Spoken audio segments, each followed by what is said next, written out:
Hey guys, it's Melanie. Welcome back. I hope you are having a fantastic day so far.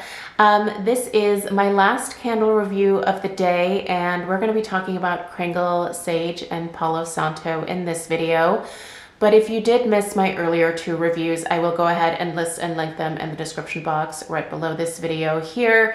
If you're interested in my thoughts on the Bath & Body Works Daffodil Daydreams candle or the Homeworks Powdered Sugar Crepe candle, those will be linked in the description box right below this video. I will also put a link to where to shop with Kringle candle, as well as a discount code if you're interested in saving some money with Kringle.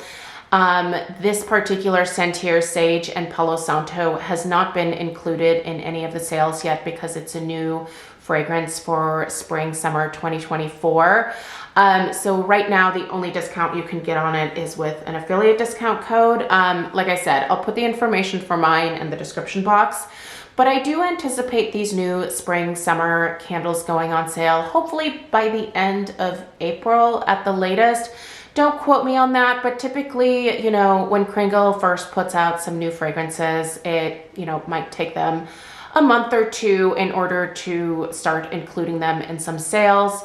But after that, they are usually regularly included in all of the sales that tend to happen across the website. So anyway, check out the description box for a little bit more information. I want to be upfront with you guys and let you know that this particular candle was sent to me by Kringle as PR. So that means that I did not pay for this one. All opinions are still my own. Because I am an affiliate or an ambassador with Kringle, there are certain collections where they will, send out some of the candles to the ambassadors, and we just get to basically share our thoughts with you guys. In all honesty, this particular fragrance is not in my wheelhouse, if you will. And it is not the type of scent that I really see myself repurchasing. But I do like receiving these types of candles as PR because I myself would probably never purchase this one, but I've actually been enjoying it for what it is. And I think if you are a big fan of that, kind of earthy, ever so slightly smoky Palo Santo note, you're really gonna like this one. I think the addition of the sage here it really kind of makes the Palo Santo a little bit more enjoyable, at least to my nose. Like I mentioned, this is not a fragrance that's in my usual wheelhouse. If you've been following me for a little while, you are aware that I tend to gravitate more towards foodie type fragrances. So think gourmands, fruity scents. Actually, I've been enjoying a lot more florals in the last couple of years, as well as some fresh and tropical scents as well. But this particular category here is one that I don't know that I would ever become, the type of person that regularly goes for these kind of more incensey types of fragrances. But anyway, you guys, let's go ahead and read through the scent description. I'm going to try my best to see if I can explain this one to you with my layman's terms, if you will. We'll talk strength and throw, which on this one is quite good, and then overall burn quality, which honestly for these 2-wick tumblers from Kringle, these are never an issue for me. Their soy formula is the cleanest burning that I know about. So, all right, Sage and Palo Santo. Let the harmonious blend of Sage and Palo Santo create a serene sanctuary where the freshness of citrus and the soothing scent of lavender and jasmine guide you to a tranquil space wrapped in amber, musk, and woody notes that exude deep-rooted calm and balance. Your top notes here are citrus, bergamot, lemon, and sage. The mid notes are oregano, lavender, and jasmine, and then the base is amber, musk, and woody. All right, so what does my nose pick up here? First of all, I'm really surprised by all of these citrus notes at the top, because this does not come off as even remotely containing any citrus to my nose. I do not smell citrus. I do not smell bergamot. I do not smell lemon. I don't get anything remotely citrusy here. So I'm just gonna cross those off the list for my nose personally. but I do smell that dried sage. If you've ever like saged your house, like you're very kind of familiar with that like unique, earthy, I mean, sage is really the only description.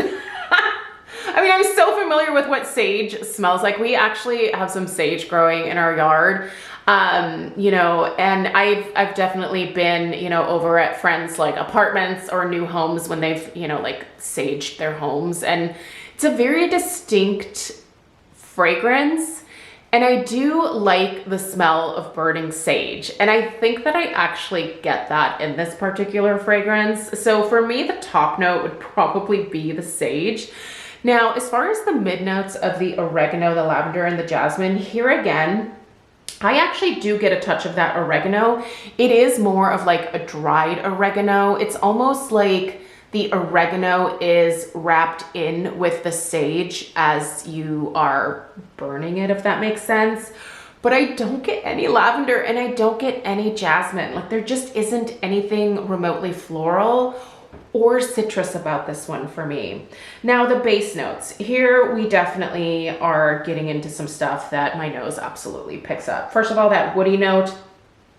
It does smell like a very straightforward, very beautiful Palo Santo woody type note. I do get some amber, just a touch of that amber. And I will say there is a decent amount of musk to this, to my nose as well.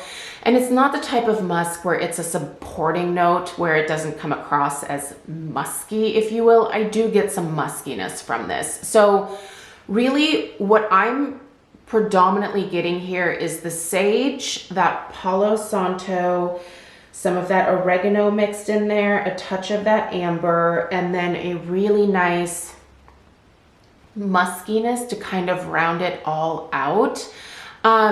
It's really nicely done for what it is. And if these are the types of fragrances that you are typically interested in, I think this one is executed quite nicely. Your nose may pick up those citrus notes, but honestly, on cold sniff and even burning it now to the halfway point, as you can see, I have never once hit a citrus pocket and I have never once smelled that lavender or that jasmine. That doesn't mean that it doesn't exist in here. It just means that I didn't pick it up with my sniffers. So that being said, it is a quite pleasant fragrance. I will say, I don't really think of this as a spring summer fragrance at all. I was kind of surprised to see something of this nature in the lineup, but I do also see where they were kind of trying to, I feel like, almost hit every interest, if you will, in terms of different fragrance categories with their releases for this spring and summer for both the Kringle and the Country Candle line. It just seemed like a really wide range. You know, we've got some gourmands, we've got some, the gourmands with the sweets, as well as some really pleasant fresh fragrances. We've got some florals in there, and then we've got this kind of nice, interesting woody type of scent as well. So it just seems like they were trying to cater to a variety of different noses. But to me, this is the type of fragrance that I think makes a lot more sense during the fall and winter months. But I'm also a very seasonal burner, so definitely worth keeping that in mind. This particular scent will not be a repurchase for me. This is just not a category that I really get into too deeply myself, but I have enjoyed this one. I think it's a great bathroom scent for me. I guess it could also be kind of a relaxing bedroom type fragrance, but I've really enjoyed this in the downstairs powder room. But it is quite potent, and so this is a lot of candle for that small, tiny powder room downstairs. It's quite potent when you walk in there. So yeah, I think this for me in like a one wick format might be a little bit better. I might consider repurchasing at that point, but since it is such a specific like room specific fragrance for me, it's just not going to be worth like bringing a bunch of these home. That being said, strength and throw, solid, I would say 7. I would say even a little bit beyond 7, especially if I have it in a candle sleeve or a hurricane. This one can really get going. So I'm gonna put it between a 7 and an 8 on average for strength and throw. Yeah, and burn quality, there's never any issues with these tumblers for me. So I'm just gonna go ahead and spin this around so that you can see.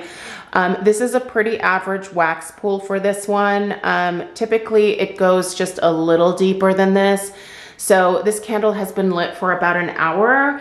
By the time that I blow it out, it'll probably have a solid 1-inch wax pool. And I'm thinking that's why it's as strong as it is. It really gets quite warm, but there's never like any discoloration or sooting. The wax stays the same color and it's just a really beautiful clean burn. So this is one of the things that I think I personally definitely appreciate most about Kringle is that super clean burn. So I'm not going to give this one 2 thumbs up because it's just not the type of fragrance that I really personally love myself, but I do think it's executed well, so I will give it a thumbs up. If this is typically what you go for, I would say check it out. Maybe try the Daylights first just to make sure that you're good with that sage note, because if you're just looking for a pure Palo Santo, I feel like this has a little bit beyond that. But if you like the addition of the sage, I think this is one that you're probably really gonna enjoy. So anyway, if you picked up the sage and Palo Santo from Kringle Candle and you've already started burning it, please let us know your thoughts in the comments down below. Don't forget to check out the description box for a link to where to shop with Kringle, as well as the other 2 reviews that I put up a little bit earlier today. All right, you guys, thanks for being here, and I will see you in the next one. Take care. Toodaloo.